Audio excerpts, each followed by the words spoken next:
Bueno, bueno, vamos a cambiar un poco de humor en función de estos pequeños problemas. Hoy es la clase número 6 del curso, quinta, el trabajo práctico número 1 específicamente.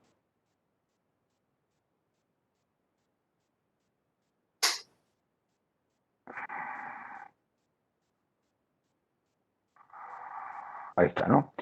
Bueno, la cuestión es que nosotros veníamos hablando en las clases anteriores, en las 4 clases anteriores, digamos, de alguna manera de objetos, de cosas, ¿no?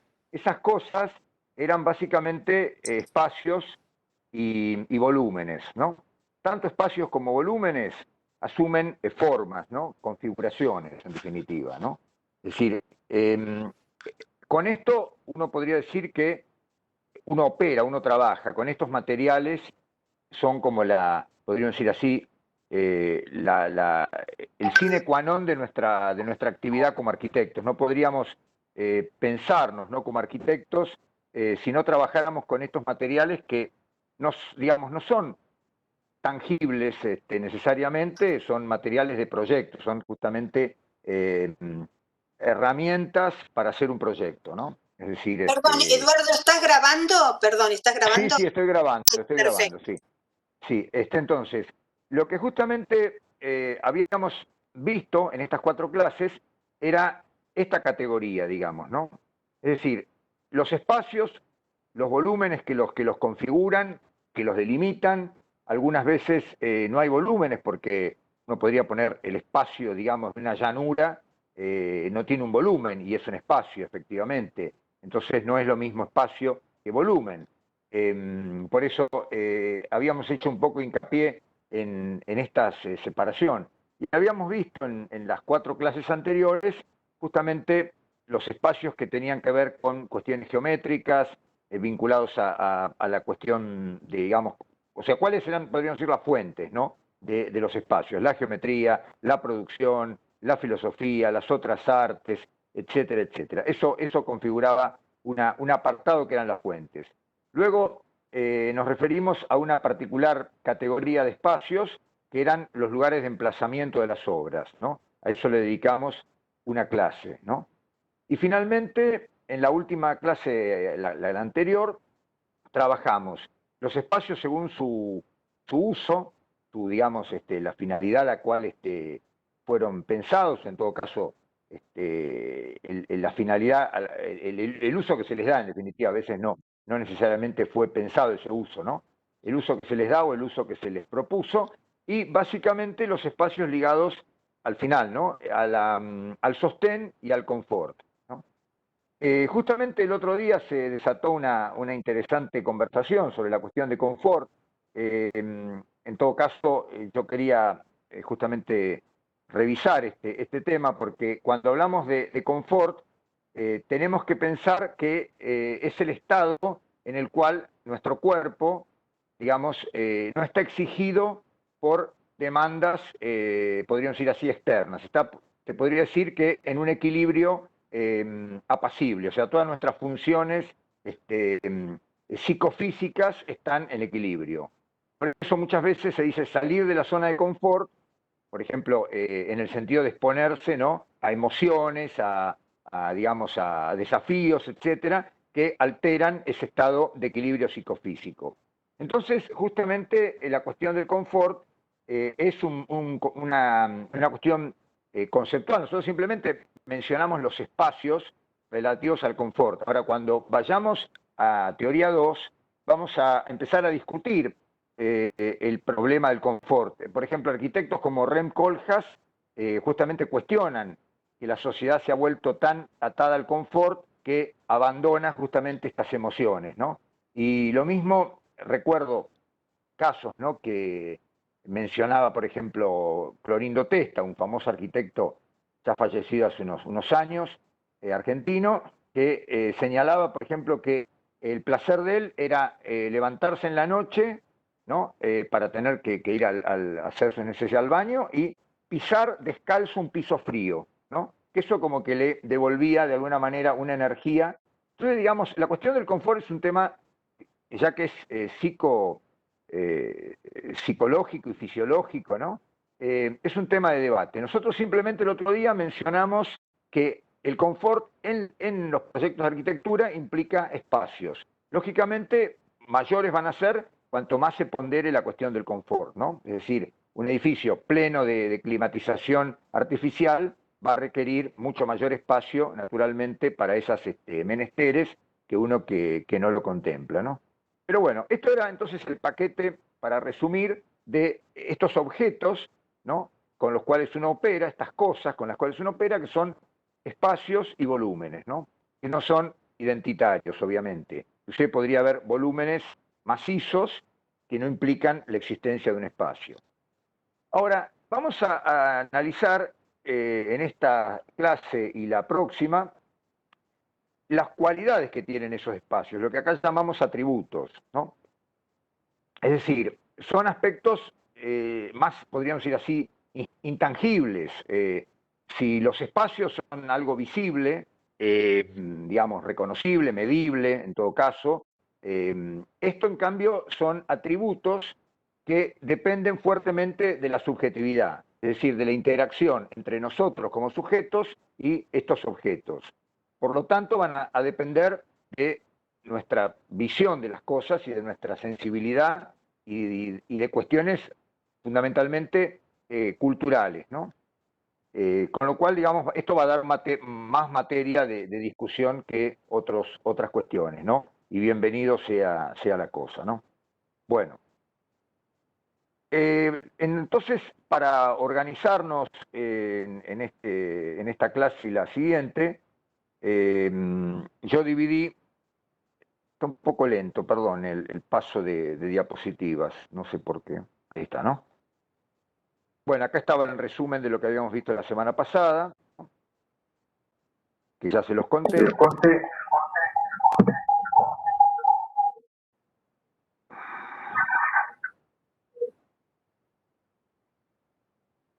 Y esto es lo que vamos a ver el día de hoy, ¿no?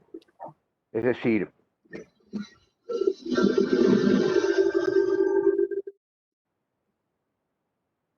Gustavo Casero, problemas. ¿puedes apagar el micrófono, por favor?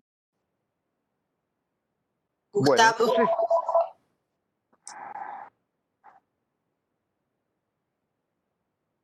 hoy vamos a tratar estos 10 puntos, ¿no?, que están aquí en esta pantalla. Y la semana que viene vamos a tratar estos 9 puntos.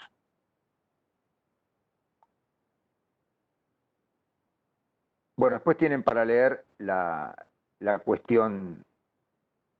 Digamos, una de las cualidades que tenemos que considerar fundamentales es la relación entre interior y exterior en los espacios, es decir, espacios y volúmenes. Es decir, estar en el exterior y de un espacio, y justamente lo que nosotros estamos viendo acá es un volumen, ¿no?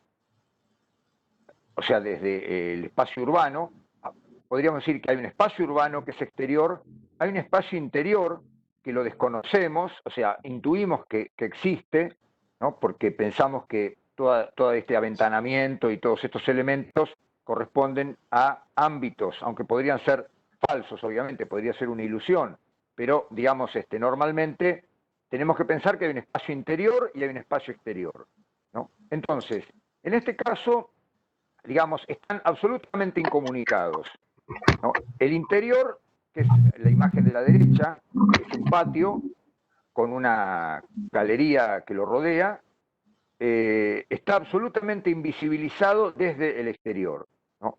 Entonces, aquí lo que nosotros vamos a encontrar es lo que un historiador de la arquitectura, Siegfried Gideon, llamó la segunda edad del espacio, o sea, que es justamente el espacio interior, ¿no?, y el espacio, que sería la segunda edad, y el espacio exterior, donde vemos un volumen, sería la primera edad. Es decir, él decía que los edificios sólidos, digamos, como las pirámides, por ejemplo, egipcias, de los antiguos egipcios, justamente son solamente para ser contempladas desde el exterior. La cámara mortuoria no cuenta, digamos.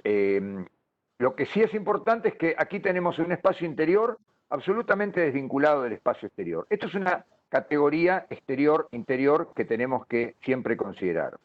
En cambio, pasamos a esta obra y encontramos que, siendo, digamos, más o menos del mismo tamaño y estando en una situación de esquina similar, la gran diferencia es que el espacio interior podemos llegar a percibirlo a través de justamente la destrucción de esta masa muraria, la transformación de esta masa muraria en planos transparentes, ¿no?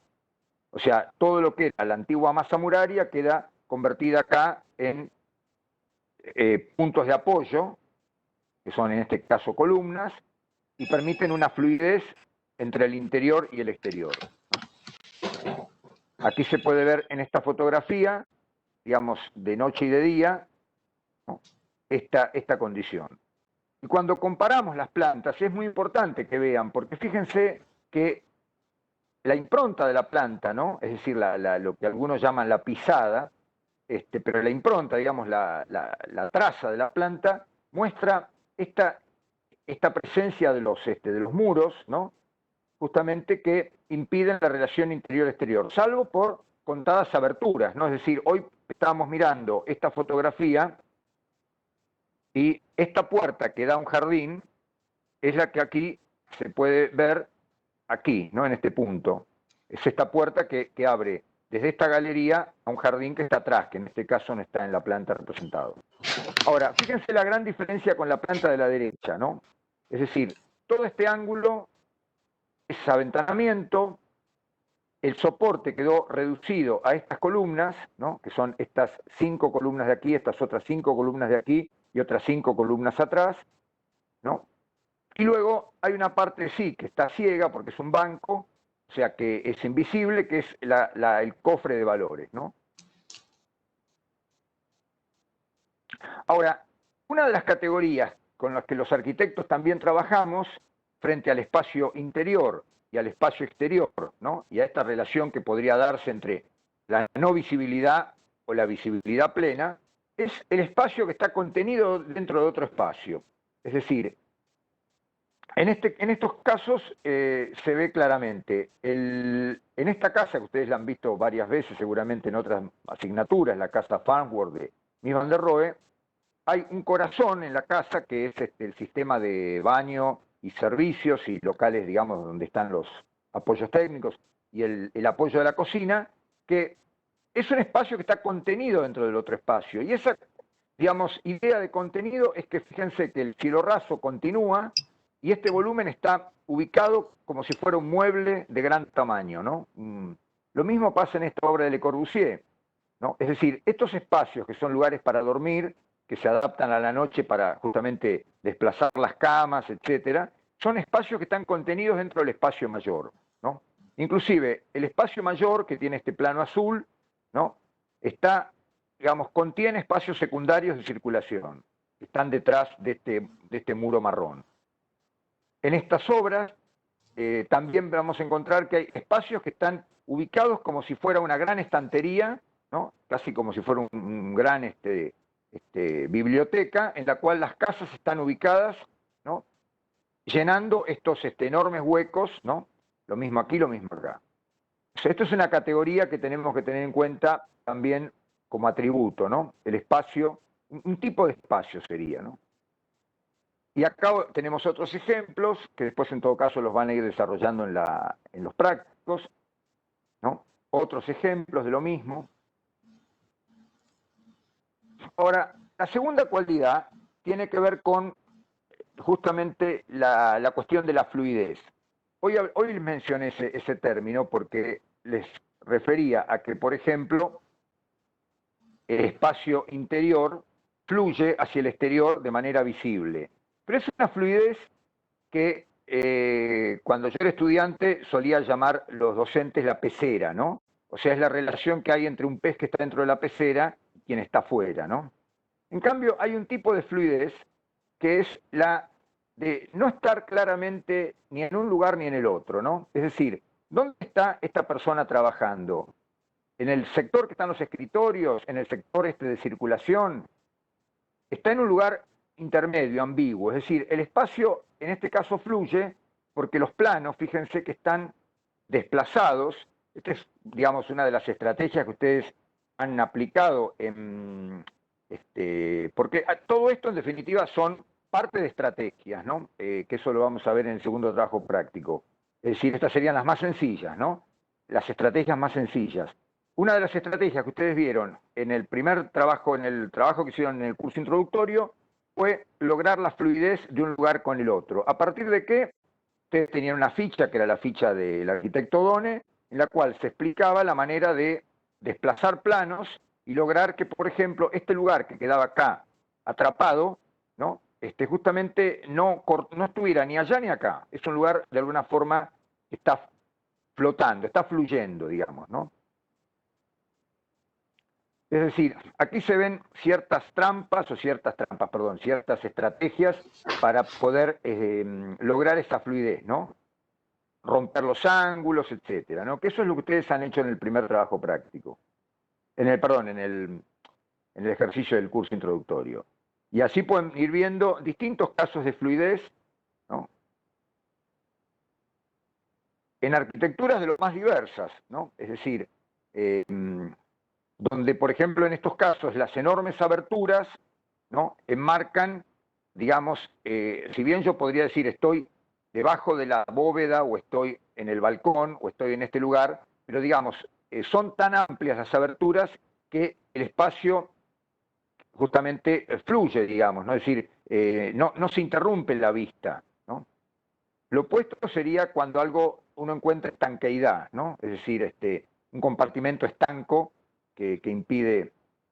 Esto sería una manera mínima de fluidez, pero que no debemos desatender, que es la abertura de puertas. Obviamente, cuando las puertas adquieren cierta dimensión, permiten que yo pueda percibir este lugar desde o este lugar desde y entonces, digamos, tengo una fluidez espacial entre estos lugares que están aquí a la izquierda y a la derecha, y el lugar central que está aquí, ¿no? Lo mismo en la foto de la izquierda, uno tiene una fluidez de una serie de salones que están puestos uno en hilera con el otro, ¿no?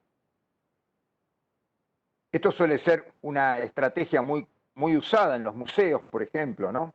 Uno hace un recorrido, se va deteniendo en distintas salas, ¿no? Va pasando de una a la otra, entonces uno tiene que ir descubriendo que hay una segunda sala, una tercera sala, no hasta que llega al final, como en este caso, puede ser que haya salas a los costados, ¿no?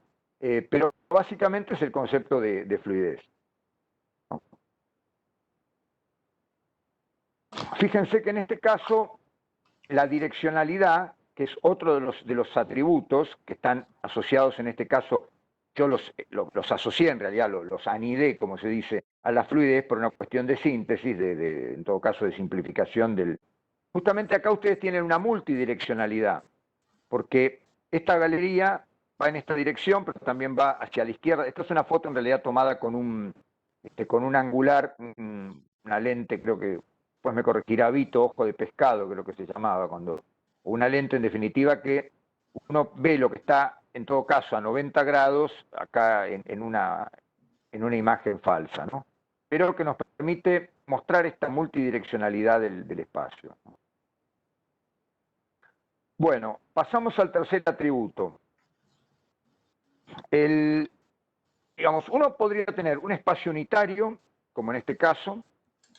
Obviamente, el conjunto de este lugar donde venden y exponen los productos de esta famosa firma de computación y telefonía, etcétera,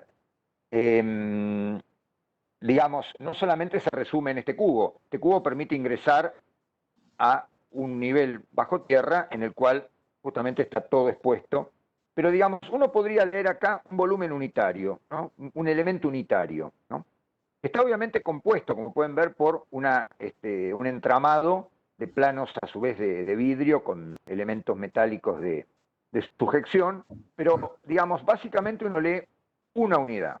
Es decir, este es el atributo que uno tiene que tener en claro, ¿no? La idea de que hay una unidad.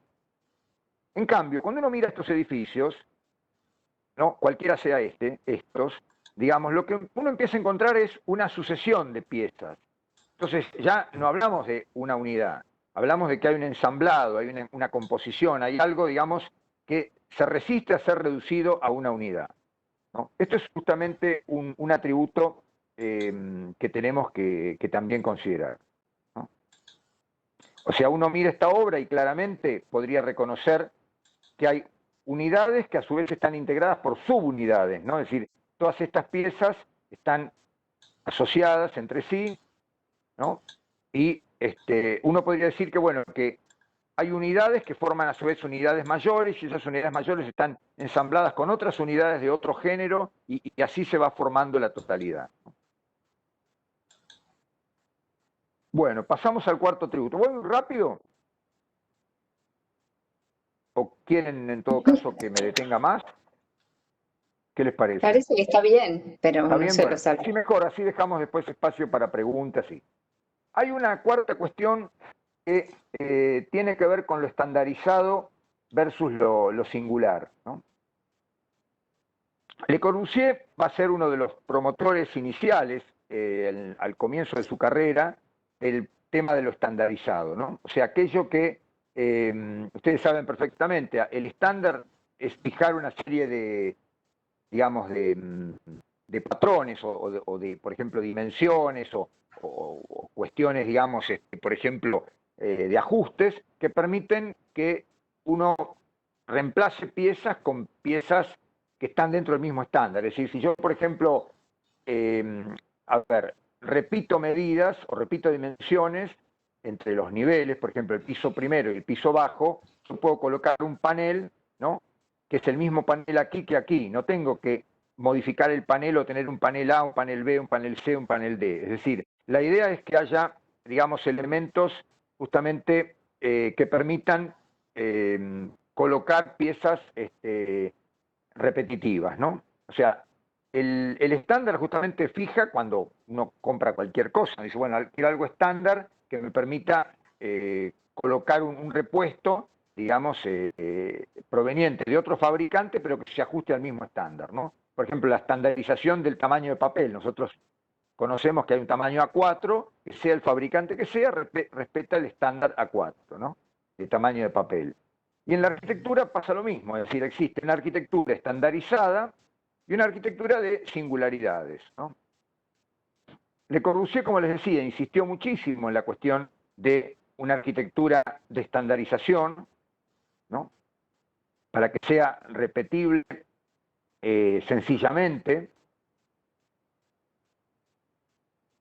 Y en cambio hay arquitectos que desafiaron esa estandarización con elementos atípicos, ¿no?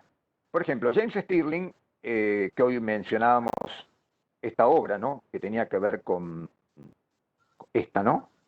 Esta obra se construyó finalmente, es un centro de entrenamiento para la Olivetti, para, digamos, empleados técnicos de la Olivetti, y Olivetti era una fábrica italiana que producía básicamente máquinas de escribir, de calcular, etcétera, y digamos se caracterizaba por, digamos, la innovación en digamos, en el aspecto del diseño, ¿no? Esta famosa máquina de escribir que es obviamente la antecesora de cuando se utilizaba ahora el ordenador, pero durante, digamos, durante décadas era el elemento esencial para poder escribir, que no se, de forma no manuscrita.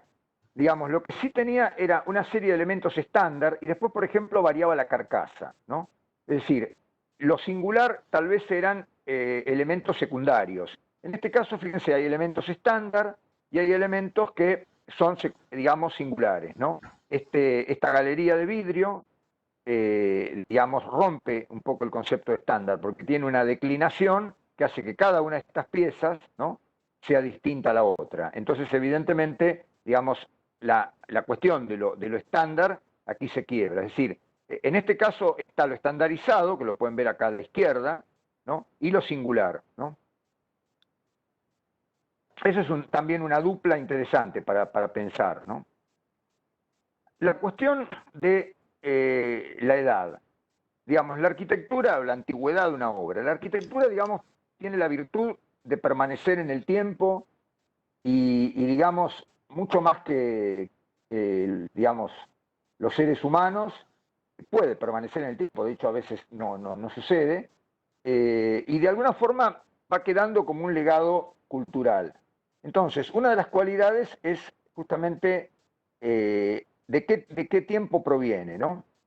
Y poder intervenir en ese entorno implica también aportar nuestro propio tiempo, ¿no? En este caso, fíjense, esta obra reciente ha intervenido sobre, digamos, al costado de una preexistencia, inclusive sobre una parte de una ruina, ¿no?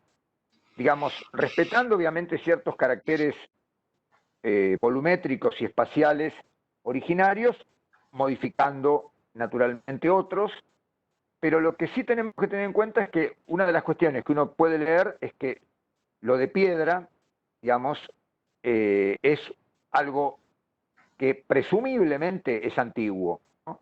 Se podría replicar en la actualidad, digamos, pero está asociado al pasado, mientras que la parte de la derecha, la ampliación, sin lugar a dudas, está ligada al presente, ¿no? Es decir, tiene todos los aspectos. Esto es una cualidad que nosotros tenemos que poder detectar, digamos, sensiblemente. Es como quien puede detectar la edad de un árbol, ¿no? O cuán añejado es un vino, ¿no?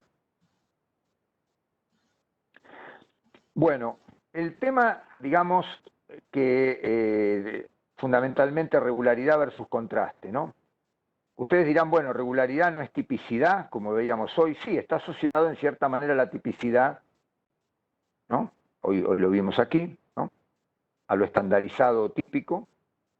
Pero básicamente lo regular implica que hay una repetición, en este caso, intervalos regulares, ¿no? Como pueden ver, dejando en este caso un espacio intermedio, o en este caso poniendo esta figura rotada, ¿no? Porque son una serie de cuadrados que tienen las esquinas achaflanadas, y entonces esas esquinas, cuando se combinan, generan estos lugares, ¿no? Entonces, esta repetición, digamos, no tiene jerarquía, es decir, digamos, aquí podríamos decir que hay un atisbo de jerarquía porque hay elementos más altos que otros, pero digamos, uno podría decir, hay un sector de más altura y un sector de menos altura, pero la jerarquía no está definida, lo mismo aquí, ¿no? En cambio, hay casos donde claramente la jerarquía está. Frank Lloyd Wright hace esta planta, digamos, para la fábrica Johnson y pone un elemento regular, que son estas zonas de oficinas, y una torre, ¿no? Que está diferenciada y es el elemento jerárquico de este organismo arquitectónico, ¿no? Aquí ustedes pueden encontrar elementos regulares, repetidos, ¿no?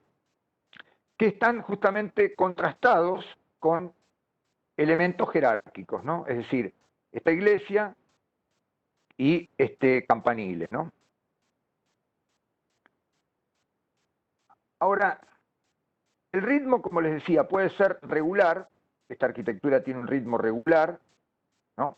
Este es un ritmo un poco más complejo, porque, digamos, podríamos decir que es la repetición, o sea, arco, muro, arco, muro, arco, muro. Bueno, el muro pues adelante tiene una columna, arco, muro con columna, arco, muro con columna. Y aquí en cambio tenemos un ritmo que se llama ABA. Normalmente esto se llama ritmo A, y este es el ritmo ABA, BA. Eso va a ser típico en los análisis de arquitectura que ustedes encuentren, ¿no?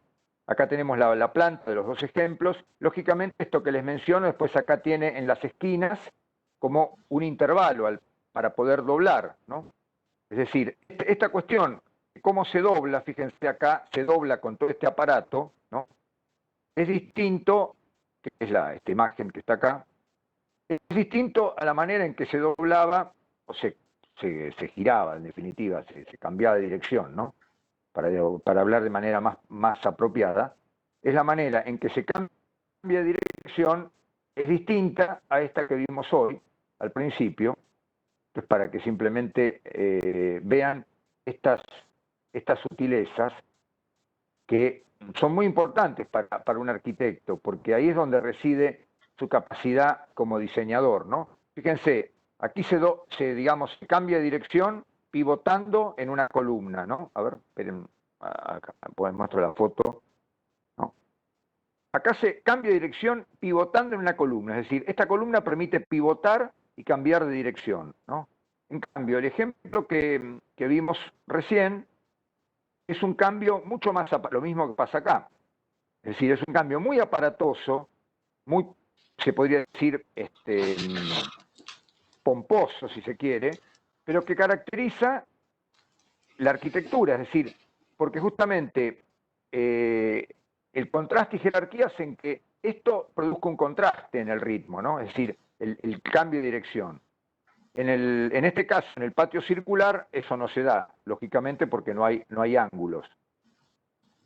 Fíjense, por ejemplo, en estos casos, ¿no? Hay un ritmo, digamos, bastante diferente a esta repetición A, o A, B, A, B, A, B, A, ¿no? Es decir, es prácticamente la ruptura de un ritmo, o sea, no existe un ritmo, es decir, desafía la capacidad de encontrar un ritmo. Solamente podríamos encontrar un ritmo en el buñado de las etapas del hormigón, fíjense, ¿no? Hay como unas líneas acá, muy sutiles, que tienen que ver con las etapas en las cuales fue colado el hormigón para realizar la caja esta de hormigón armado, ¿no? Pero los aventanamientos, digamos, se desafió la idea de ritmo. Lo mismo, en este caso, hay un ritmo en altura, ¿no? Una jerarquización, evidentemente, del último nivel y de la planta baja, o de las plantas bajas, estas dos plantas. Y por otro lado, hay como un ritmo bastante caótico en la parte superior. O sea, que la arquitectura tenga o no tenga ritmo no es una cualidad, o sea, digo, no es es una cualidad que puede ser que funcione para un lado o para el otro, ¿no? Fíjense que acá, en este caso, es un ritmo clásico, como pasa con la música, es un ritmo acompasado, se diría, o sea, como el de un vals o de una música que tiene, ¿no? Siempre el acento cae, ¿no? En, al comienzo del compás.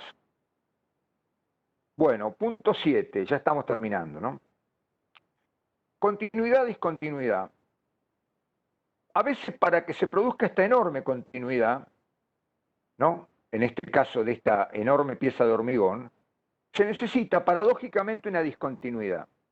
Es decir, estos son atributos que justamente nosotros tenemos que ver cómo funcionan complementariamente. ¿Por qué tiene que haber una discontinuidad? Porque esta casa, para ser realizada, se hizo con piezas premoldeadas de hormigón, o sea, piezas prefabricadas de hormigón. Entonces se montaron estas dos piezas verticales, que forman como una F y una F al revés, ¿no? Y luego, con una grúa, se montó esta viga y esta otra viga. O sea, toda la fachada no se podría haber construido y traído acá. Se pudieron traer las piezas separadas. Entonces, para que haya continuidad tiene que haber discontinuidad. Esto es un concepto que parece una paradoja, pero lo tienen que incorporar, ¿no? Bueno, balance. Así pueden encontrar muchos más ejemplos, ¿no? Pero digamos, normalmente continuos cuando nosotros visualmente, como en este caso, digamos, buscamos esta justamente esa falta de quiebres, esa falta de separaciones. Pero después técnicamente eso implica crear una discontinuidad, ¿no? No lo podemos concebir lo continuo sin lo discontinuo, ¿no? ¿Qué significa el balance contra la simetría axial? La simetría axial o especular es la más elemental, ¿no? Tenemos un eje, lo que está a la izquierda es lo mismo que lo que está a la derecha. Eso no necesita mucha explicación. El balance es algo más complicado porque en realidad implica, en este caso, por ejemplo, que esta torre, que está aquí, ¿no? Pueda balancearse respecto al resto de la obra, es decir, que justamente juegue en un balance. La fachada frontal es simétrica, que es esta fachada que se ve acá a la izquierda, mientras que en el lateral no hay simetría, es decir, hay elementos que están justamente ensamblados uno detrás del otro. Ahora, para darle justamente a este conjunto, ¿no? Una jerarquía en este caso, evidentemente este es el elemento jerárquico, ¿no? Pero para que no se, de alguna manera, no se caiga, como uno diría en términos de jerga, ¿no? Uno diría, para que esto de alguna forma esté equilibrado, ¿no? Por eso siempre hablamos de equilibrio. El arquitecto decide que este elemento, ¿no?, tiene que tener un peso formal importante. No sé si por programa lo tiene que tener, pero en todo caso se las rebusca para que lo tenga, ¿no? De alguna manera se las ingenia porque necesita. Hagan el esfuerzo de borrar este elemento, ¿no? Y van a darse cuenta de cómo esto, o sea, si ustedes toman esta foto, ahora no quiero hacer lío, pero esta foto y recortan esta parte, van a darse cuenta realmente del desbalance que se produce. Y ahí es donde justamente un arquitecto tiene que conocer estas cualidades y las tiene que, en todo caso, llevar en su corazón, en su sensibilidad, y proyectar en función de eso, ¿no? Esto no es una cuestión que porque aquí tenía que haber algo alto, pongo algo alto. Es una decisión deliberada, digamos, de carácter, si se quiere, artístico, ¿no? Fíjense, por ejemplo, estas casas que no son simétricas, ¿no? Aquí se trabajó también provocativamente en esta intervención con el tema del balance, digamos, ¿no? Es una intervención que hace un grupo de arquitectos sobre la casa de la derecha e interviene, digamos, a partir de una cuestión cromática para, digamos, generar un desbalance en todo caso y un nuevo balance, ¿no? En una cosa que no era perfectamente simétrica, ¿no? Esto también es una decisión, llamémosle artística, ¿no? Esta famosa obra de Palladio, evidentemente tiene simetría axial en las dos direcciones, ¿no? Sin embargo, es una simetría parcial. Fíjense que si uno va al interior de las habitaciones, digamos, esta cara, si bien es la misma cara que esta, pero es distinta a la distribución interior. O sea, no es totalmente simétrica la planta, ¿no?, en las dos direcciones. Fíjense, por ejemplo, estos casos, ¿no?, donde a una placa, esto se le suele llamar placa, nosotros le llamamos placa en la jerga arquitectónica, no piensen que es la placa de construcción, ¿no?, la placa, por ejemplo, MDF, esto le llamamos placa o tira también. Esto ya les digo, es pura jerga, ¿no? Y en el fondo nos vamos a encontrar que ustedes tienen que aprender un lenguaje de arquitectos, llamémosle más cultivado, y después un sublenguaje, que es la jerga, ¿no? Lo que tenemos que tratar es de saber que esta jerga, a veces, saber qué significa, ¿no? A veces esto se le suele llamar, por ejemplo, a lo de abajo la pastilla, ¿no? Esto la placa, ¿no? Bueno, en fin. Pero fíjense que estas piezas están balanceadas, ¿no? Es decir, la torre, los tanques de agua están balanceados con algún otro elemento, es decir, hay justamente una cuestión donde la simetría pasa muy a segundo plano, ¿no? Si la hay. Fíjense que acá hay una simetría especular en este sector que está ubicado por acá abajo, acá, en este lugar, pero después el conjunto es asimétrico. Es decir, hay simetrías parciales y balances, ¿no?, en la misma obra. Bueno, pasamos al anteúltimo. La cuestión del tamaño y la escala, ¿no? Es decir, el tamaño es algo absolutamente mensurable, ¿no? Es una cualidad, si se quiere, la más mensurable de todas, ¿no? La escala en realidad es relativa porque depende de nuestra relación con esa obra de arquitectura. Si somos niños o si somos adultos, si somos más altos, más bajos. Cuando se habla de escala en general es la relación entre las partes, ¿no? El tamaño es algo absoluto, ¿no? Esto mide tanto de ancho, tanto de alto, tanto de profundidad. La escala es una relación siempre, fíjense, cuando se habla de escala gráfica, se dice 1 centímetro de dibujo son 10 centímetros de realidad. 1 centímetro de dibujo son 100, entonces uno dice escala 1 en 100, 1 en 20, etcétera, ¿no? Fíjense, por ejemplo, las proporciones de la Estatua de la Libertad, o sea, es fundamental, son siempre las mismas, ¿no? Es decir, las relaciones, uno podría decir, entre la cabeza y la altura total son siempre las mismas. O sea, la escala en sí misma, o sea, cuando uno dice escala también habla de las proporciones entre las partes, ¿no? Están bien. Ahora, cambia el tamaño. Evidentemente, la versión real hace que el pie, o sea, fíjense la altura, ¿no? Pasa a tener de 11,5 a 46, ¿no? Son casi 5 veces. Nosotros normalmente solemos hablar de que una obra está a escala de una ciudad, por ejemplo, un edificio está a escala de una ciudad, un edificio fue sacado de escala, ¿no?, por otro.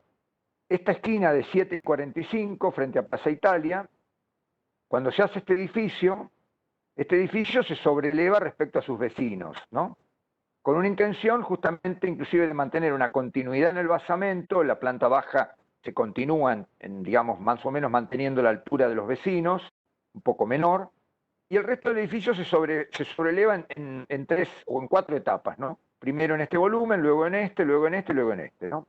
Hay como cuatro escalones.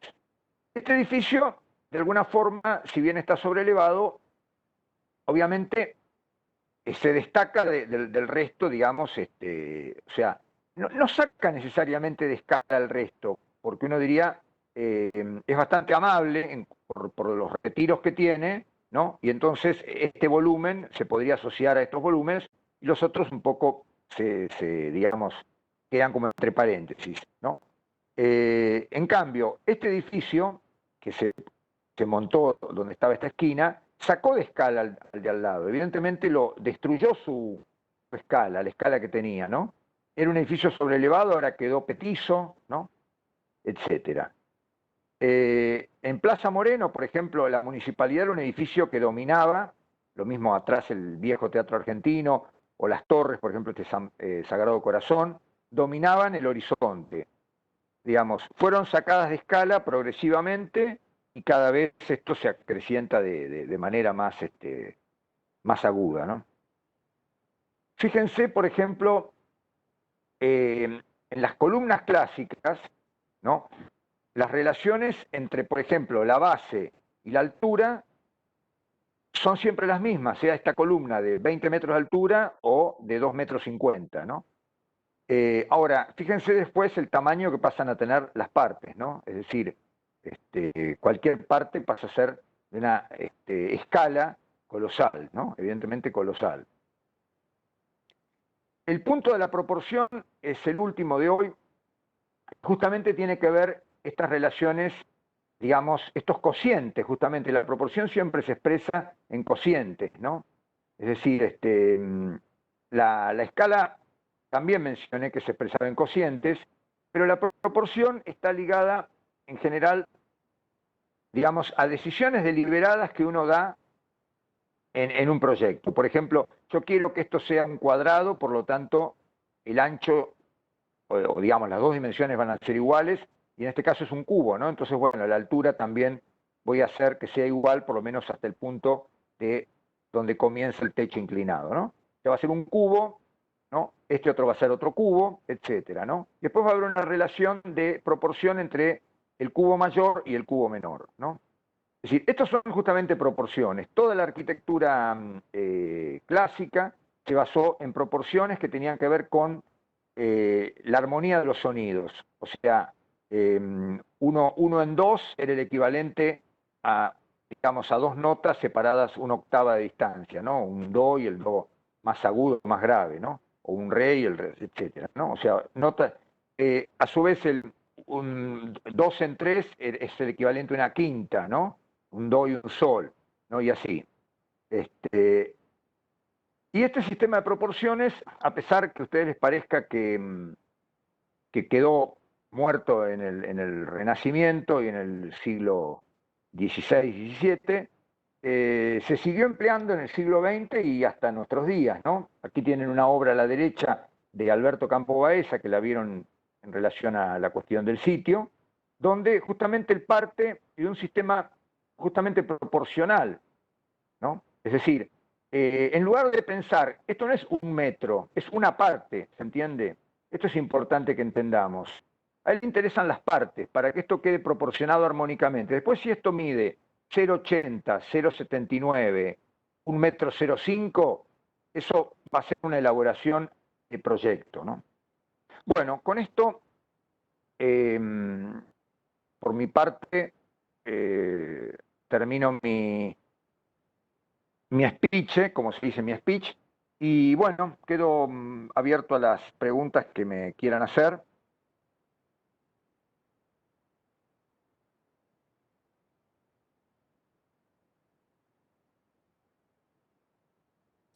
Eduardo, hay cosas que vas a tener que aclarar, porque mira, por ejemplo, Sasha dice que ella entendió a medias algunas cosas. Por ejemplo, no sabe si ella es la única, pero, por ejemplo, dice que tamaño y escala. Entendió lo que es escala, pero no escuchó la explicación sobre tamaño. Bueno, es muy sencillo. A ver, tamaño es algo absolutamente mensurable, ¿no? Es decir, un edificio mide 100 metros o 180 metros, eso es tamaño, ¿no? Es decir, podemos utilizar el metro, la pulgada, los pies, como usan los anglosajones, ¿no? Pies, pulgadas, etcétera. Podemos utilizar el sistema métrico decimal, ¿no? Y podemos referir justamente a tamaño. Eso es una cuestión, yo diría, lo más objetivable que existe. La escala es algo subjetivo, ¿no? Es decir, porque es una, podríamos decir así, es una sensación, en cierta forma, ¿no? Una sensación que nosotros decimos, esto está fuera de escala. Y no se puede medir lo que es fuera de escala. Es un aspecto además debatible, ¿no? Es decir, normalmente ustedes tienen, cuando les dice un docente, esto está fuera de escala o esto no está en escala, bueno, tienen que en todo caso, digamos, que eso sea aclarado, porque si no es algo terminante y no es mensurable. Es decir, ¿qué significa que está fuera de escala? Por ejemplo, normalmente podemos decir, bueno, los sanitarios no están a escala de, por ejemplo, de la planta de usos, ¿no? Por ejemplo, vamos a suponer. Entonces, ¿cómo se traduce eso para sacar un poco esto? En la proporción. La proporción es un cociente fijo, ¿no? Entonces, yo diría, bueno, los sanitarios tienen que ser el 20% de las áreas útiles, ¿no? Por ejemplo, en un restaurante se suele decir que la cocina tiene que ser el 40%, creo que. Ana, vos que estuviste con el tema restaurante, creo que el 40%, ¿no? 40% de el área servida. Entonces, porque estas proporciones lo que hacen es poner al concepto de escala, yo diría, en medidas, ¿no? Es decir, pero normalmente en nuestra jerga usamos mucho el concepto de escala, ¿no? Esta escala, la escala humana, la escala urbana, por ejemplo, cuando hablamos de escala urbana, ¿qué significa escala urbana? ¿No? Escala metropolitana, ¿no? Eso es una típica, por ejemplo, ¿qué significa escala metropolitana? Es decir, uno diría, bueno, el atributo, ya decir que algo es metropolitano ¿metropolitano es una cosa o es un atributo? O sea, a ver, ¿qué significa metrópolis? Es decir, ¿es simplemente una aglomeración grande? ¿No? O tiene otras cosas. Porque, a ver, hay atributos que encierran otros atributos. Es un poco, tal vez, capcioso lo que les estoy diciendo, pero en definitiva, por ejemplo, si yo les digo escala metropolitana, a ver, el tema de lo estándar estaría relacionado a cuestiones de funcionalidad, por eso la importancia de la modulación de diseño. Ah, sí, ahora contesto esa. Ahora voy a ir leyendo el chat, sí.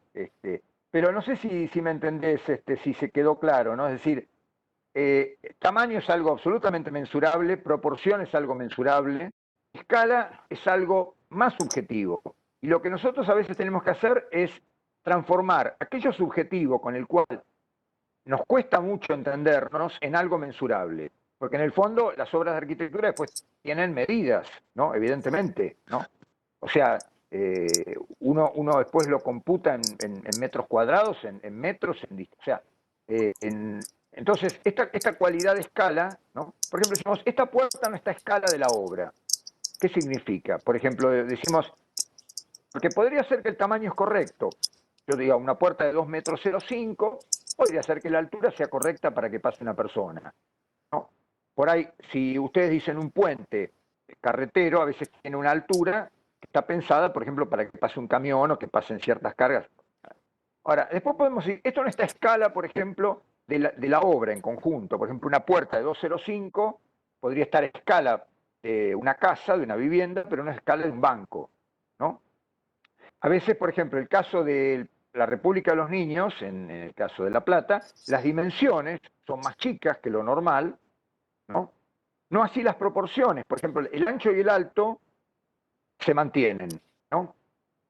Pero las puertas, en lugar de tener, por ejemplo, 2,50 m, tienen 1,70 o 1,80, no sé. Entonces, eso justamente habla de escala, ¿no? ¿Sí, Ana? No, que inclusive en el caso de la República de los Niños, que es algo por ahí que han todos visitados, es muy interesante porque ustedes ven que un asiento está hecho a escala del cuerpo de un niño. Entonces ahí está el tamaño que tiene determinadas dimensiones, que es más pequeño que el estándar que usamos en casa. La escala, que también se vincula a una escala física de una persona mucho más chiquita, que es el tamaño de un niño, ¿no? Y la proporción que es la misma, ¿no? Porque la relación entre una silla común y una silla en cuanto al ancho y al alto, ¿no? Y una silla de las que están en la República de los Niños también se mantiene. Entonces, por ahí encontrar es... Yo ahí, por ejemplo, subí también en un link donde hay una intervención artística en un edificio antiguo de una escala que ocupa muchísimos niveles de una escultura, y entonces para ahí son ejemplos interesantes para pensar esta temática, porque aclaran mucho estas cuestiones de la relación que hay entre tamaño, escala y proporción, que me parece que para un arquitecto es muy importante tenerlo en cuenta. Es muy importante tenerlo en cuenta. Bueno, voy en orden. Entonces, después de esta, que aparentemente, bueno, se entendió. Entonces, después de esta, que aparentemente, bueno, vamos a... Se acopla si hay algo raro. vamos a ver si acopla, si hay algo raro.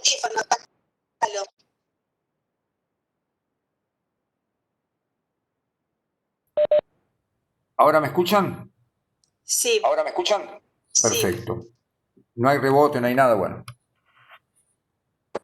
Entonces, el tema de escala y tamaño y proporción más o menos quedó arreglado, o acordado, o entendido. Continuidad y discontinuidad, eso no entendí nada. Muy bien, me parece fantástico. Primero porque además lo traté un poco superficialmente. Vamos en todo caso, a volver a mostrar algunos ejemplos para entenderlo en el marco de otros casos. De otros.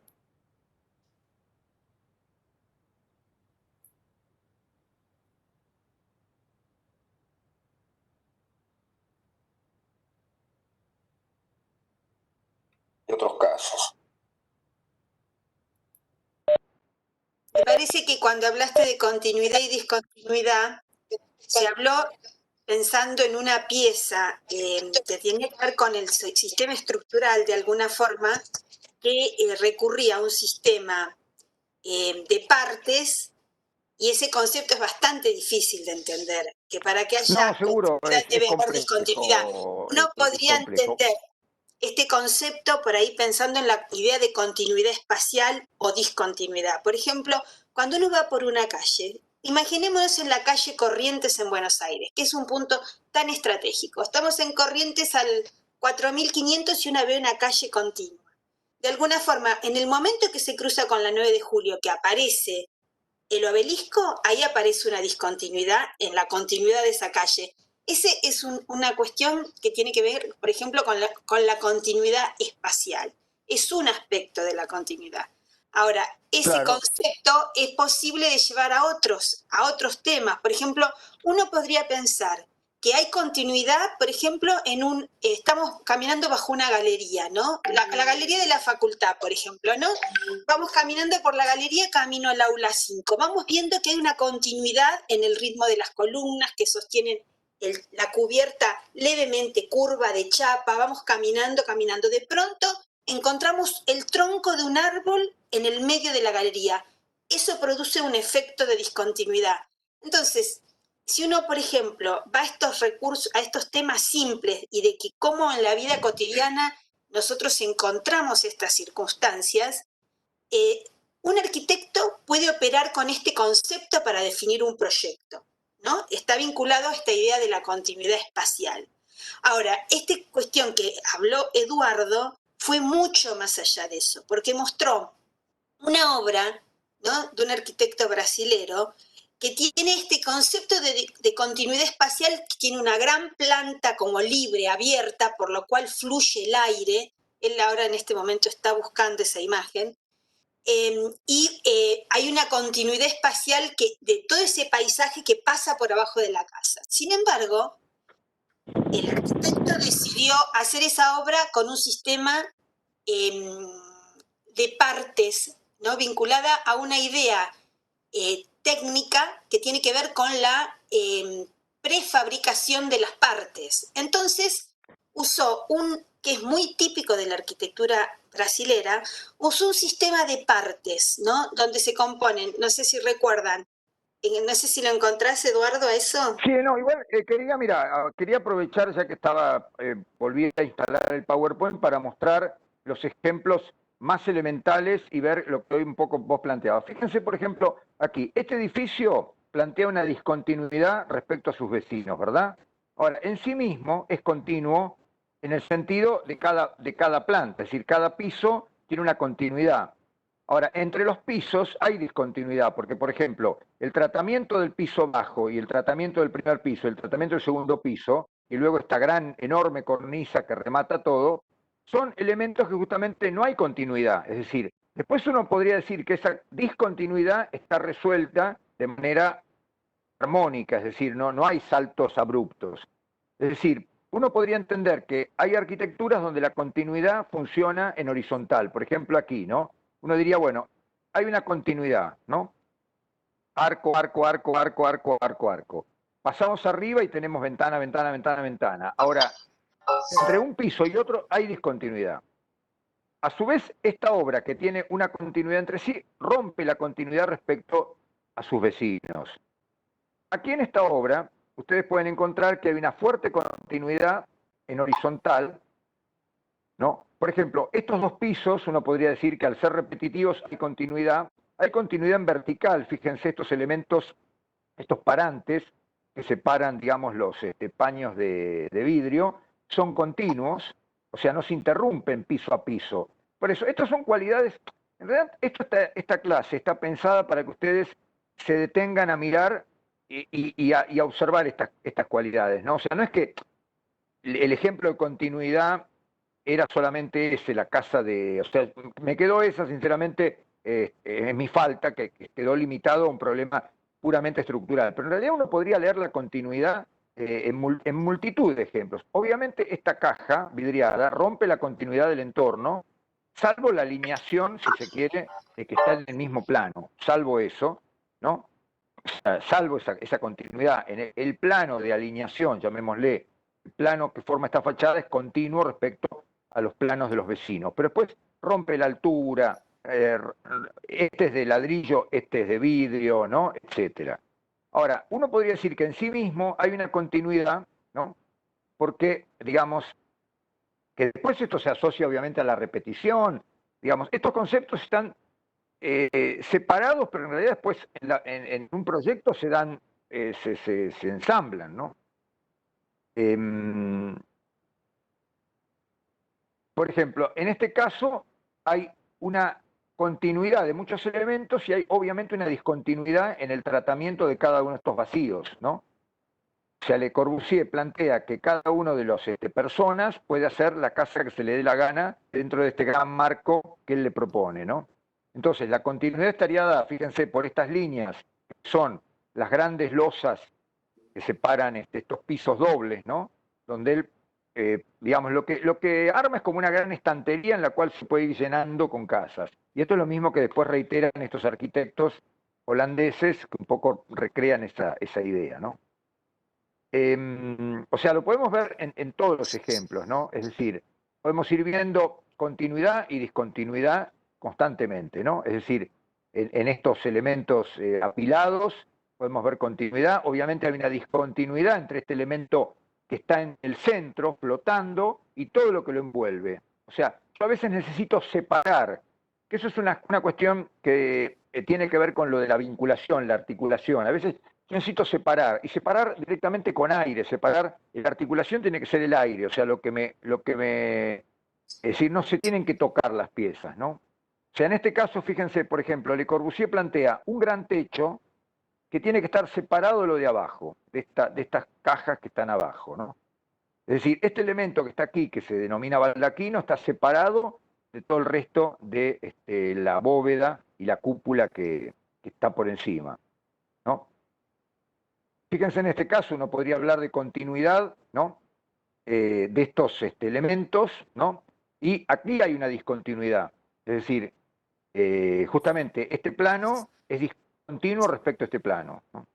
Bueno, y así podemos encontrar innumerables ejemplos, y Podemos creo que... pasar a otro, Edu, también, para ir aclarando los sí, temas. sí, un poco esa era la idea. O sea, simplemente lo que quería comentar es que estas cualidades no es que queden reducidas al ejemplo que yo mostré.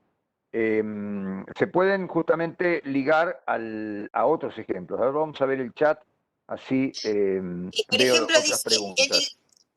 Juan Sebastián dice, en el tema de lo estándar, ¿estaría relacionado a cuestiones de funcionalidad? Por eso la importancia de la modulación en el diseño, la singularidad, ¿pasaría a ser algo más artesanal y único? ¡Oh, qué pregunta! Te voy a Qué mandar a pregunta, quinto ¿eh? Hoy año. está muy inspirado, Juan, Están porque muy afilados, como se dice. Sí, sí, la verdad que los felicito. Los felicito porque están realmente no, muy afilados. Sí, efectivamente. A ver, voy a tratar de contestarlo de manera, digamos, por ejemplo, a ver, vamos a mirar de nuevo este ejemplo de la Olivetti, ¿no? O sea, aquello que es estándar, podríamos decir así, estándar, justamente resuelve, en este caso, áreas de trabajo. O sea, si vos te referís a cuestiones funcionales, efectivamente estas áreas de trabajo inclusive pueden crecer. La idea de este edificio es que dentro de cierta longitud, o sea, esto no podría crecer 5 veces más, porque imagínate que si yo ingreso por este punto, no es lo mismo transitar 15 metros que transitar 40 metros, ¿no? Es decir, hasta estaría fuera de toda regla de seguridad, ¿no? Porque sería incómodo e inseguro, etcétera. Pero digamos, desde el punto de vista, esto puede crecer o decrecer. Normalmente, estas soluciones que se dan así de manera estandarizada, se hacen inclusive pensando en que uno pueda agregar piezas, en el llegado del caso, que estén dentro de ese estándar, ¿se entiende? Es decir, yo, por ejemplo, un ejemplo de estandarización, los perfiles de 6 metros de longitud, que se producen los perfiles laminados, ¿no? Es decir, ¿qué me permite? Que si yo, por ejemplo, trabajo con perfiles laminados, yo puedo poner apoyos cada 3 metros. Y entonces, luego quiero ampliar, compro otro perfil laminado y pongo otros 6 metros de perfil. Entonces, ese criterio a mí me permite, digamos, también ir ensamblando obras. A ver, no quiero perder el espíritu de la pregunta. A ver. lo otro estaba vinculado a la singularidad. ¿Qué sería lo singular en esta obra, justamente? Bueno, El hall de fíjense, por acceso, ejemplo, lo que ensambla todo. este lugar de acceso, claro, acá está la rampa, ¿no? Acá está la rampa que conecta los dos niveles. Acá están esos espacios que el otro día, en la clase pasada, yo mostraba como que eran espacios indefinidos, o sea, que no eran ni de circulación ni de uso precisos. Son espacios, digamos, podríamos decir así, imprecisos desde el punto de vista de un destino concreto, ¿no? Y es un lugar singular. Y otro lugar singular que ustedes pueden ver es esto que ahora se llama sala configurable, ¿no? Y toda esta área que hace acá de lo que ahora se denomina buffer, que es este espacio que es como una especie de colchón, digamos, de muelle, de zona, digamos, de transición entre estos elementos estandarizados y los otros elementos. O sea, uno podría decir que hay elementos estandarizados, ¿no? Hay elementos singulares, que a su vez están compuestos de ciertos elementos estandarizados. Hoy yo mostraba esta imagen, ¿no? Porque ya les digo, que sea unitario no quiere decir, por ejemplo, acá, estandarizado, ¿no? Le Corbusier plantea básicamente esta célula, fíjense, además le llama vivienda, la casa estandarizada, ¿no? Es decir, y habla, dice, la construcción racional, dice, esperen que lo leo, pero no puedo ampliar, dice, la construcción racional por cubos, ¿no? No destruye, ¿no?, la iniciativa de cada uno, ¿no? No hace sino jugar según los gustos, según los gustos. O sea, justamente para Le Corbusier esto era como un juego, digamos, más o menos como un sistema de dominó, ¿no?, que uno va combinando las piezas, ¿no? De hecho, el nombre dominó, ¿no?, venía de ese concepto. Fíjense acá, por ejemplo, uno diría, lo singular es la techumbre. Estos elementos son estandarizados, pero digamos, rompen la regularidad, digamos, es otro sistema estandarizado, pero digamos, es uno y otro. Este de estas piezas, que son de, llamémosle, estimo que son de una especie de plástico tipo fibra, ¿no? ¿Cómo se llama? De fibra de vidrio, con resina. Y esto es un sistema de, obviamente, acero, etcétera, aluminio, vidrio, bla, bla. Ahora, estos elementos, digamos, están diferenciados desde el punto de vista de lo... Ahora, lo que sí, lo artesanal. Efectivamente, este techo implica un nivel de... Hoy yo diría que la artesanía un poco la ha matado la computadora, porque antes para hacer esto había que ir tomando medidas obsesivamente, ¿no?, para que todo encajara bien. Hoy se puede realizar, gracias a, digamos, a la transferencia que hay entre los dibujos de CAD y la obra, uno puede cortar cada una de estas piezas de la medida exacta, ¿no?, y no haber ningún desajuste, ¿no?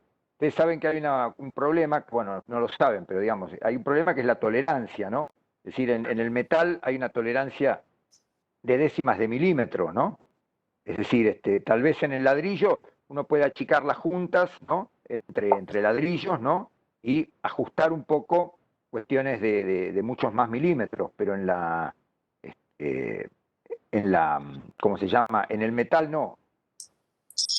Bien, ¿Qué otra pregunta? podemos avanzar porque hay muchas cosas interesantes. Por ejemplo, bueno, acá hay otro estudiante que es Leandro que dice, si podrías repasar ese concepto de unitariedad o unicidad, por favor. Bueno, por ejemplo, ustedes aquí tienen una casa que no se sabe cómo era la que se demolió, pero evidentemente lo que se busca es una nueva unidad, ¿no?, formada obviamente por un ensamblado de dos partes, ¿no? Es decir, lo que el arquitecto normalmente busca cuando se habla de unidad, y eso lo vamos a ver un poco al final cuando veamos la cuestión de la síntesis, es que realmente la obra sea reconocida como una totalidad, ¿no? Es decir, uno diga, bueno, esta obra comienza aquí y termina acá. Es decir, eso sería un concepto de síntesis, de unicidad, más allá que esté formada por piezas separadas. O sea, no cabe la menor duda que esta obra, digamos, se integra a la anterior formando una unidad. Ahora, desde el punto de vista, porque esa es un poco la diferencia entre unidad y unicidad, digamos, no es un volumen único, está claro, es decir, está más que evidente que no es un volumen único. Digamos, es un ensamblado, es una composición o ensamblado, ¿no?, que forman una unidad, pero no unicidad. Por eso yo usé la palabra diferente unicidad que unidad, ¿no? O sea, me refería, por ejemplo, a ejemplos, a casos, ¿no? Digo más. Pongamos, aquí El caso de justamente el April, concepto ¿no? trabaja con unidades, como Ana, perdón. No, que habías mostrado, creo, el caso de April, de la Sí, caja de pero veamos este caso. Por ejemplo, acá Le Corbusier trabaja con volúmenes unitarios, ¿verdad? Ahora, él sabe perfectamente que con un volumen unitario no puede resolver una vivienda, y entonces la vivienda necesita, en este caso, fíjense, una serie de volúmenes unitarios. O sea, hay un ensamblado. La célula unitaria, ¿no?, es esta y esta. Son dos células, una rectangular, una de planta rectangular y una de planta cuadrada. Combinadas de distinta manera, fíjense, va dando este ensamblado. Ahora, hay obras que efectivamente buscan ser una unidad. Por ejemplo, esta obra, si no tuviera nada asociado, busca ser una unidad, busca ser algo compacto, ¿no? Obviamente, esta unidad se puede reforzar, digo, por ejemplo, en este caso, el edificio de Constitución, digamos, yo lo mostraba porque aquí hay primero una parte más antigua y una parte más nueva, ¿no? Ustedes dirán cómo sé que es una más antigua y una más nueva. Bueno, una porque está el dato histórico, ¿no? De hecho, una se llama 2 y otra se llama 3, ¿no? En la jerga, digamos. Pero por otro lado, tienen visiblemente, digamos, y esto es una de las cosas que ustedes van a tener que aprender, por eso yo les ponía ese libro de qué tiempo es este lugar, que es a tratar de datar una obra. Es decir, es una cuestión con la cual uno obviamente le puede pifiar mucho, pero uno tiene que tratar de datar. Por ejemplo, ve una carpintería y decir de qué época es. Ahora, para no irme por las ramas, uno en este edificio lo que puede ver es que hay una serie de elementos ensamblados, ¿no? Esta parte de atrás que es más alta, que es la que se ve cuando uno llega en tren a Buenos Aires, esta bóveda enorme que es el gran hall de público, este otro edificio que quedó inconcluso, porque iba a arrastrar, iba a demoler todo. O sea, la idea original del edificio era que fuera menos ensamblado de lo que es ahora. Ahora es un ensamblado. Es como se suele llamar las familias ensambladas. Bueno, más o menos esto es una familia ensamblada, ¿no? Esto no, esto es el cubo solitario, ¿no? Soltero, soltera, ¿no? Tiene escondido abajo todo, ¿no? O sea, es una voluntad de expresar. Obviamente, esto es un ensamblado, ¿no? O sea, fíjense, hay una cúpula de vidrio, hay unas bóvedas de vidrio, ¿no? O sea, uno no puede leer una unitariedad acá. En estas salas uno va encontrando justamente un ensamblado, un hilvanado, como se dice, o lo que se llama una enfilada, porque están en fila, ¿no? Una enfilada, están enfiladas de habitaciones, ¿no? Que a veces, ojo, forman un volumen unitario. O sea, uno podría tener un volumen unitario al exterior y, digamos, una serie de habitaciones adentro. Por eso, estas cualidades en realidad no son cualidades que atraviesan toda una obra de arquitectura. De pronto son visibles en el exterior, pero no en el interior. Yo, por ejemplo, si les muestro este caso que veíamos hoy, ¿no? El Palacio, por ejemplo, este banco, cualquier ejemplo. Este banco, más fácil, ¿no? Este banco, uno lo podría leer como un volumen unitario, ¿no? Perfecto. Pero después adentro está organizado, y eso lo vamos a ver después como una de las estrategias más complejas, está articulado internamente, es decir, está organizado internamente. Uno lo puede leer como una pieza unitaria. Si uno construye la maqueta a cierta escala, por ejemplo, uno hace una maqueta 1 en 100, y este edificio vamos a suponer que tiene 3 centímetros por 3 centímetros, ¿no? No, perdón, 30 centímetros por 30 centímetros, ¿no? Uno hace una caja y es un volumen unitario. Ahora, internamente está organizado. Es decir, por eso uno mira, por ejemplo, este palacio. Parece un volumen unitario, ¿no? Coronado por este techo, pero después cuando uno mira la planta está internamente compartimentado. Entonces la cuestión de unitariedad y ensamblaje es importante también, digamos, manejarla, ¿no? O sea, es una tendencia a lo unitario, es como cuando dicen, es una tendencia a algo unitario, ¿no? Algo único, frente a algo que está formado por piezas que están ensambladas. Esto les va a ayudar, yo creo que, como aquí alguien me agradece y se me está sirviendo mucho para el proyecto de arquitectura. En realidad, esto es para justamente empezar a relacionar cuestiones que uno ve y empezar a llamarlas por su nombre, o tratar de ponerle un nombre a las cosas que uno ve. Y al mismo tiempo para incentivar a ver las cosas, ¿no? Hoy alguien preguntaba algo del baldaquino de Bernini. Yo, ojo, no hago mención a las cosas para ahorrar tiempo y para que no sea tan farragoso. Por eso tienen todos los epígrafes después para leer. No es que no me interese nombrar las obras ni los autores, ¿no? Claro, bueno, el baldaquino de San Pietro sirve para explicar el tema de la escala. Claro, una cuestión fundamental es que ustedes lo van a encontrar en San Pedro. Por ejemplo, el antepecho, o sea, lo que uno llama el barandal, la baranda, se llama balaustre, ¿no? Balaustrada, ¿no? Esa balaustrada, en la fachada de San Pedro, tiene una altura descomunal, no es la altura de una balaustrada para apoyarse, que normalmente puede andar en los 80 centímetros, 1 metro, ¿no? 1 metro normalmente, ¿no? Es una pieza que tiene como 2 metros y pico, porque lógicamente está en proporción a la fachada, está en relación a la escala de la fachada, como decíamos hoy, ¿no? Entonces, digamos, si esa balaustrada tiene que ser, por ejemplo, la duodécima parte de la altura total, para que quede justamente armónica la fachada. Entonces, esa duodécima parte de una fachada de 30 metros de altura, ¿no? Lógicamente es 1,5 metros, ¿no? No es 1 metro. ¿Qué otro comentario? No, ahí comentaron, dicen algo de lo de exterioridad e interioridad, que justo estamos en la lámina esa, en la diapo esa.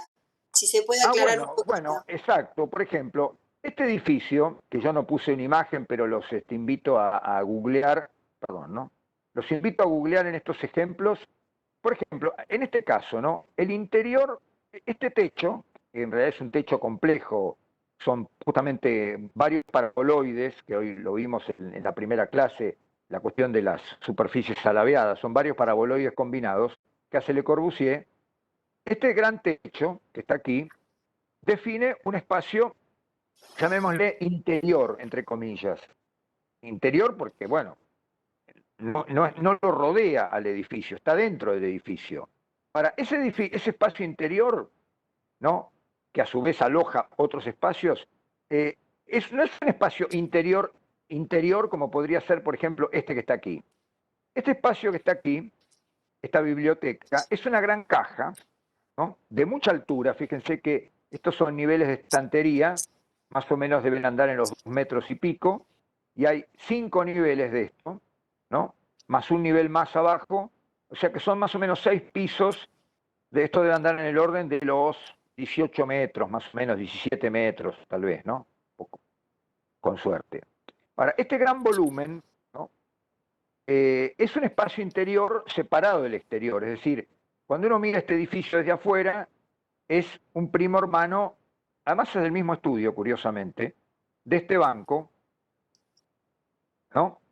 Solo que en lugar de ser placas de vidrio, son placas de mármol, o mejor dicho, creo que son de alabastro, que es una piedra que deja pasar la luz, ¿no? Una piedra bastante sofisticada, alabastro. Entonces, estas piedras, obviamente hay una estructura, digamos, de hormigón que forma esta malla, y luego hay unas planchas de alabastro. Se genera un espacio interior que está absolutamente separado del exterior, ¿no? A su vez, este espacio interior, que esta gran caja, tiene adentro este volumen, por eso yo lo ponía como un espacio interior dentro del espacio, lo mismo que este volumen está, digamos, que son los depósitos de libros, está dentro de ese espacio interior. Entonces tenemos el espacio exterior y el espacio interior que a su vez contiene otro espacio.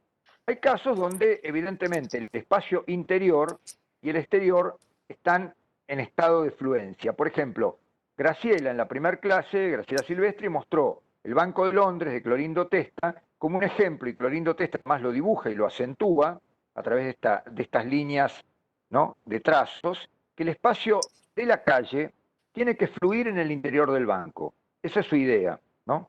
Su idea es que no haya fronteras, ¿no? Entre interior y exterior, ¿no? El banco tiene que realmente ser percibible desde la calle, y desde el interior del banco los edificios que están enfrente se tienen que ver como si fueran fachadas interiores del banco, como si fueran los interiores del banco.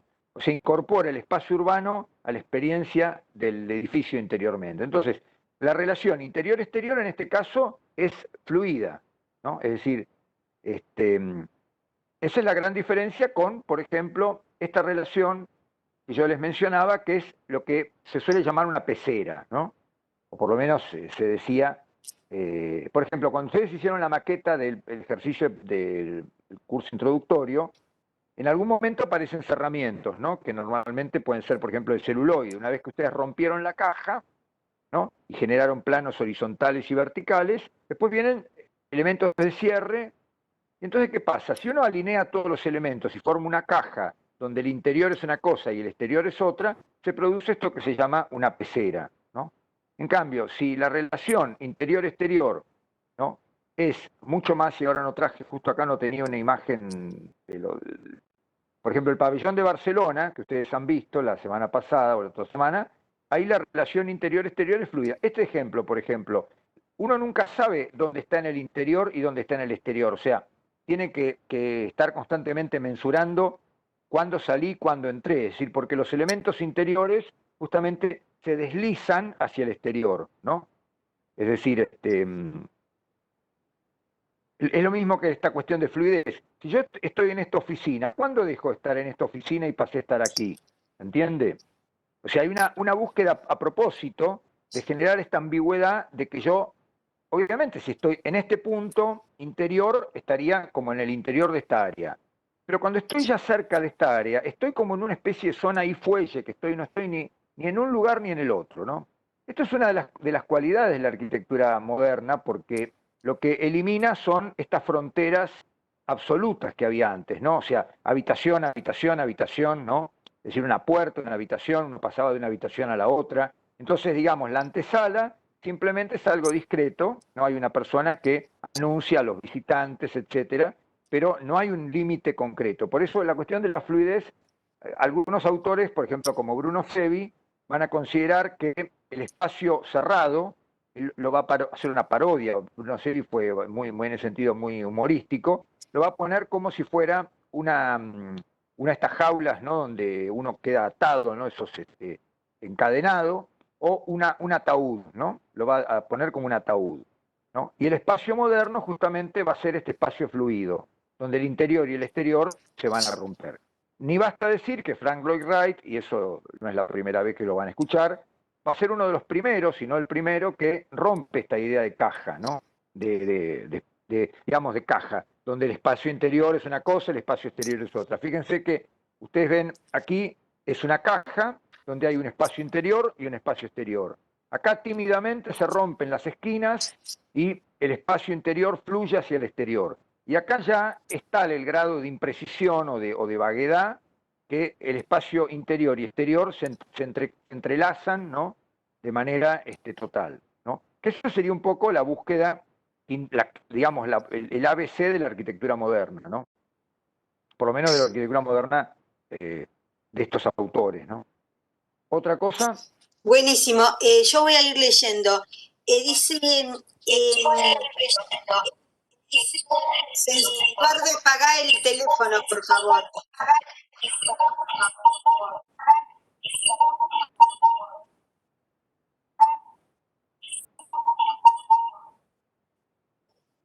Edu, ¿pagaste? Sí, lo que pasa es que yo ahora tendría que dejar de compartir, a ver, para poder apagar todo. A ver, espera. No, pero solo apagar del teléfono, apagar el audio y listo. El audio de todos, digo. Apagás el audio del teléfono y listo, se resuelve. El audio de todos, digo.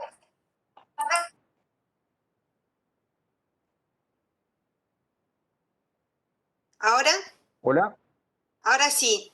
Bien. Bueno, otra pregunta. Dice, por ejemplo, las ventanas tienen medidas estándar que vas a la tienda y las compras ya hechas, pero también hay ventanas singulares que las tenés que mandar a hacer y si se te rompe o algo es más difícil de sustituirla. Bueno, esa es una reflexión. Después hay otra que dice, ¿para qué dejar a una persona tan diminuta en relación a la obra tan gigantesca? Eso habla de los contrastes, ¿no, Lucas?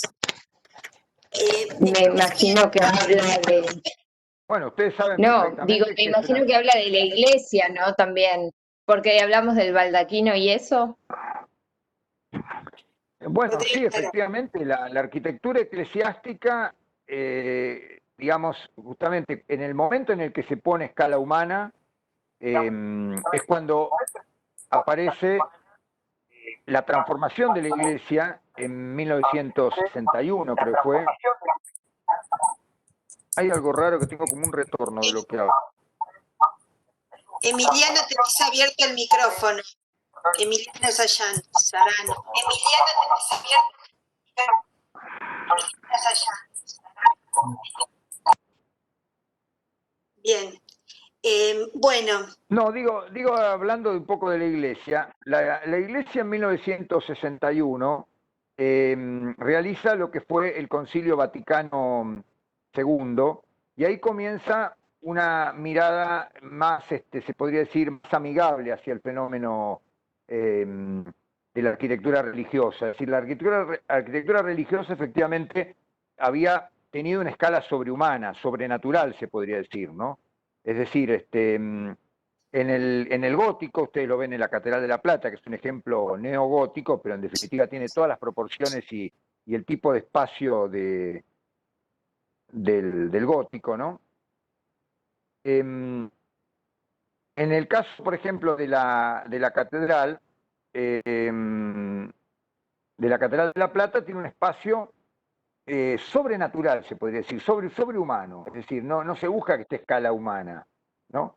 En el Renacimiento, la proporción, esto lo van a ver en Historia 2, pero se los anticipo, la proporción va a tener que ver con la proporción humana, pero en términos abstractos, es decir, el famoso hombre de Vitruvio, ¿no? El hombre al cuadrado, ¿no? Es decir, una figura humana inscripta en un círculo, inscripta en un cuadrado. Entonces, bueno, esa figura vitruviana de equilibrio, de proporción, es la que se va a llevar a los templos del Renacimiento. San Pedro es un templo del Renacimiento, ¿no? Más allá que después, bueno, tenga más intervenciones en lo que llamó barroco, pero no entremos en esos detalles que complejizan.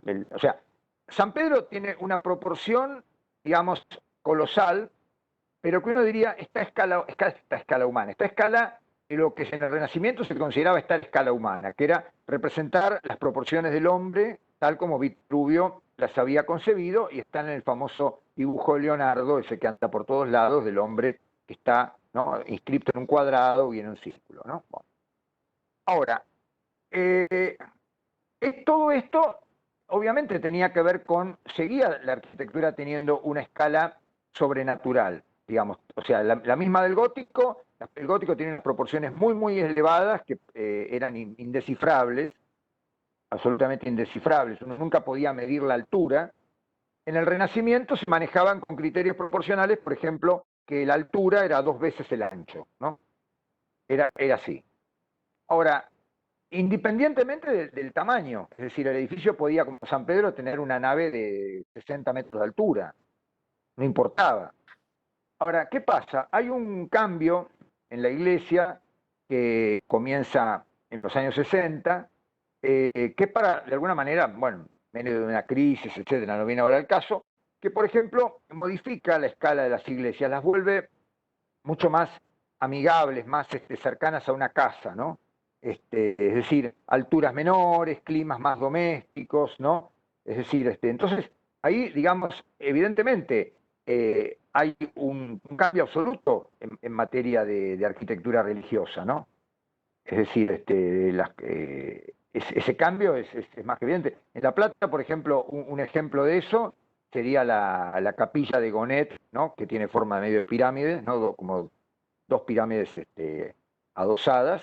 Sería un ejemplo que, digamos, la arquitectura tiene un cierto aire doméstico, ¿no? Casi parece una casa. No me parece una gran obra de arquitectura, honestamente, no importa, pero digamos, de todas maneras la pongo como ejemplo de ese tema de la escala, ¿no? Ahora también vinculado a tiene algo que ver con lo que decías y de la pregunta, también hay un tema que tiene que ver con la representación, los valores de representación que tiene la arquitectura. Entonces, construcciones como San Pedro en Roma, ¿no?, que es el centro de la cristiandad, de alguna forma, por su tamaño, por su escala, tienen que ver con la representación del cristianismo es como la pieza emblema de la presentación de esto, ¿no? Ubicada justamente en este lugar en el que mataron a San Pedro. Entonces, digamos, hay como una serie de cuestiones simbólicas que también están asociadas a la arquitectura. Eso lo vamos a ver más adelante, pero también está bueno que Exacto, ustedes sí. sean capaces de ir uniendo todos estos conceptos a cosas que la arquitectura transmite al resto de la sociedad y que es muy importante. Entonces, en el momento que logren captar como esta cuestión del valor simbólico de la arquitectura, ahí también van a dar un paso importante. Pero bueno, recién estamos empezando, ¿no? Pero está bueno que Yo lo también único que les veamos pido, claro, exactamente, lo único que les pido por una cuestión para ir facilitando todo nuestra interacción, sobre todo en este momento donde estamos con estos sistemas, ¿no?, que a veces no nos podemos ver las caras y yo tampoco puedo gracias al chat que, bueno, tiene sus ventajas, ¿no? Que ustedes se sueltan más en el chat que en la clase presencial.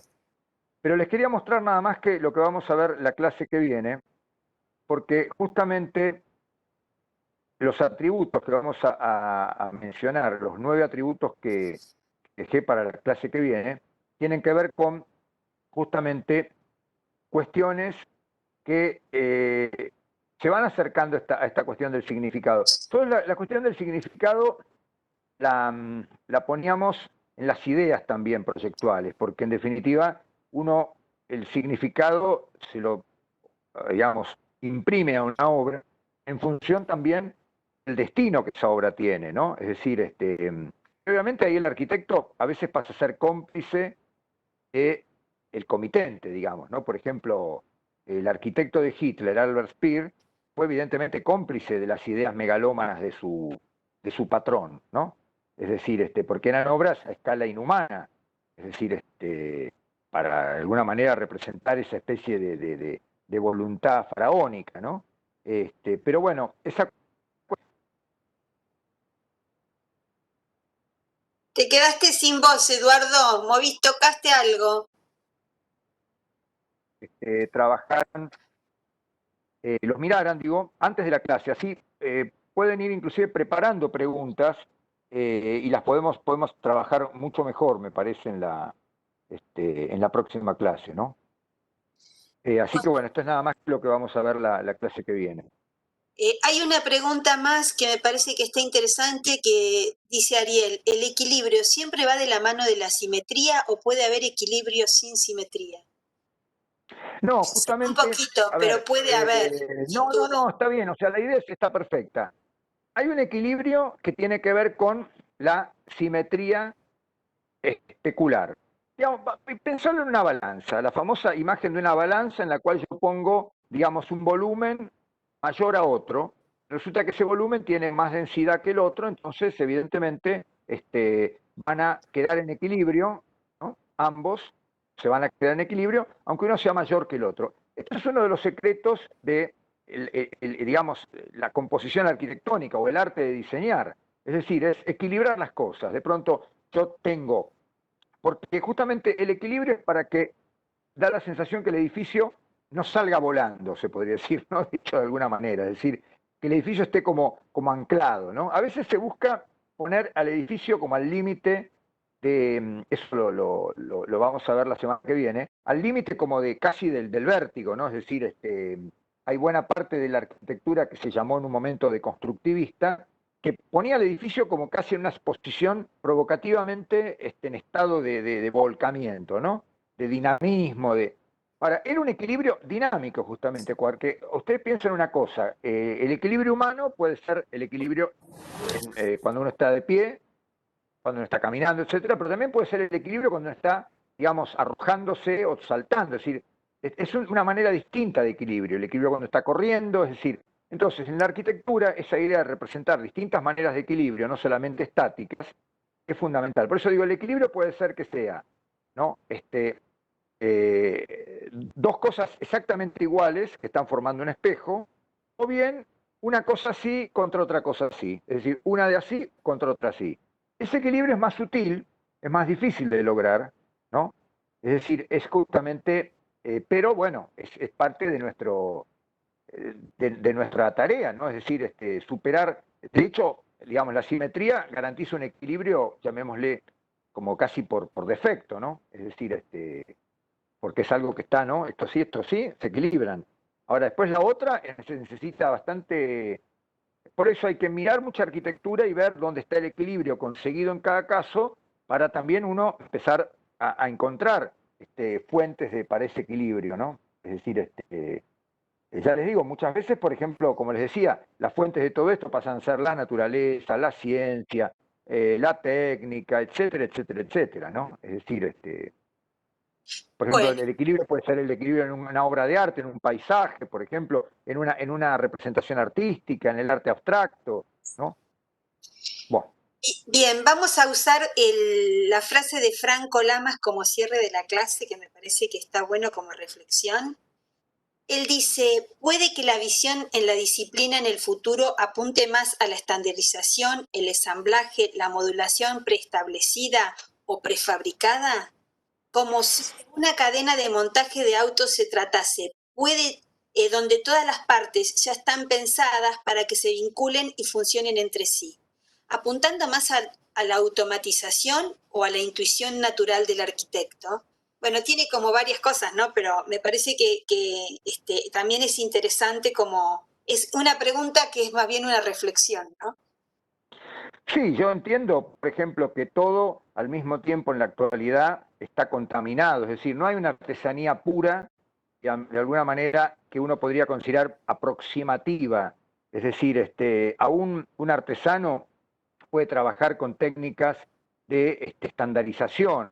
Es decir, esa frontera a veces un poco blanco contra negro, ¿no? Entre la industria que produce seriadamente, efectivamente, elementos estandarizados y la artesanía que no lo hace, tiene sus bemoles, ¿no? Si ustedes lo piensan en la vida cotidiana, nos manejamos en general con un mix en nuestras actividades cotidianas, con un mix entre situaciones donde buscamos estándares y cosas y situaciones de singularidad que a veces le vamos poniendo algo de estandarizado. Es decir, se supone que lo estandarizado, que lo singular, a veces es buscado como una cualidad, como pasa, por ejemplo, con la indumentaria, ¿no? Es decir, hay gente que, digamos, compra piezas que son absolutamente metidas dentro de un estándar y otras, en cambio, piezas que están hechas a medida. Ese concepto, no, yo diría, no hay que perderlo. Es decir, ¿cuál va a ser el futuro de la arquitectura? Y es un tema que siempre se lo quiso adivinar y siempre se falló, ¿no?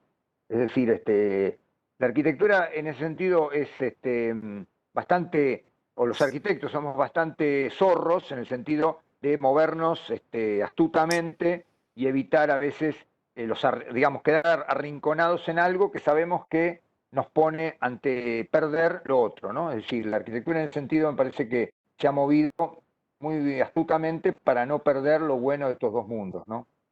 Seguro. Aparte, en el futuro también las condiciones exteriores, lo inespecífico de la disciplina va a traccionarla a tener respuestas pendientes que tienen que ver con la naturaleza, con la sustentabilidad, con la accesibilidad. Entonces, con los cambios tecnológicos, inclusive me parece que en ese camino puede ser que a veces lo artesanal vuelva a recuperar roles que se han ido perdiendo. Así que es muy difícil dar una respuesta única a esta última pregunta. Es una pregunta abierta que seguramente a medida que ustedes transcurran la carrera van a ir encontrando respuestas y que, bueno, aún las seguimos buscando, ¿no? Así que, bueno, yo un poco creo que se hizo larguísimo, llevamos 2 horas en este espacio. Tenemos, Anita, ¿no? La posibilidad de que queríamos armar también esa otra tema que nos encuentre a todos juntos acá, y no sé si nos tomaríamos un recreo o sigue en secuencia. Eso resérvanlo ustedes.